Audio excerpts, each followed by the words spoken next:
We are here in the BPI Sports Gym. My boy Bones and I bringing you another episode of Advanced Training Techniques. And today we're going to be talking about different hand position as it relates to doing curls and how to target different muscles or different parts of your arm.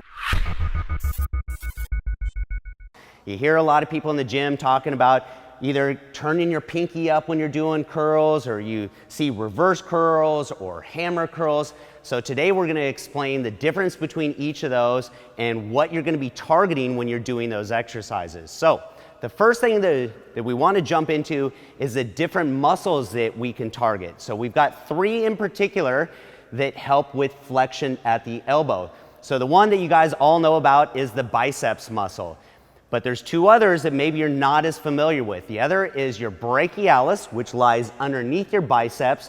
And the third is technically a forearm muscle, and that's your brachioradialus, but it helps with flexion as well. So we're going to talk about all three. Now, the biceps gets all the love. Everyone always talks about biceps, building bigger biceps peaks, but your brachialis technically is your primary mover when doing flexion, meaning that it's slightly stronger than your biceps. So let's talk about the brachialis for a second and how to target the brachialis over the biceps, because here's the thing, guys, you're gonna use all three muscles. You can't target one over the other, or let me be more specific, you can't isolate one over the other. You're gonna use all three at the same time, but we can put more emphasis on one over the other depending on our hand position. So that's exactly what we're gonna talk about. So the brachialis, there's a major difference between the biceps and the brachialis based on where the muscles originate and insert. So this isn't an anatomy class here, so I'm not giving you exact positions here, but I want you guys to be able to visualize what's going on, because I always say if you could see under the skin and see your muscles working, it would really help you develop that mind-muscle connection and understand what's happening as you're doing these different exercises. So this is just for the sake of visualizing what happens. So the biceps crosses two joints. It crosses your shoulder and it crosses your elbow joint, versus the brachialis just crosses the elbow joint. So that is one major difference. But the other one is where they attach in your forearm.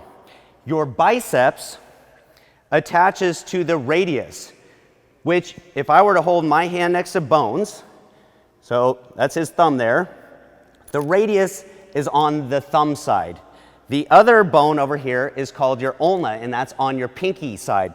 So the biceps attaches to the radius, crossing the shoulder and the elbow, versus the brachialis attaches directly to the humerus, and unlike the bicep, attaches to the ulna. So why does that make any difference? Well, I'm going to show you why. And it all has to do with hand position. So thumb out just like this. Now if Bones were to go ahead and turn his palm down like this, so let's rotate his palm, look what happens to the radius. See how it crosses over the ulna? So the ulna stays in one spot and the radius crosses over. So why does that matter? Well, because as the radius crosses over, it puts the biceps in a more relaxed position. And I think you can even see that if I were to stand in front of Bones here, and depending on whether my hand's in a supinated position, palm up, or pronated, look how it affects the length of the biceps. So as I go ahead and turn my palm up, get that pinky up like you want to when you're doing biceps curls, we're in a peak contraction. But if I go ahead and turn my palm down, it puts it in a more relaxed position. So if we want to target the brachialis, that's what we want to do, is put the biceps in a more relaxed position. And by doing that, you're making the brachialis work that much harder. So you can't actually target the brachialis, but you can put the biceps in a weaker position, making the brachialis work harder. So based on where they insert, that's your biggest difference, and that's where hand position comes in. Now the same holds true for the brachioradialus.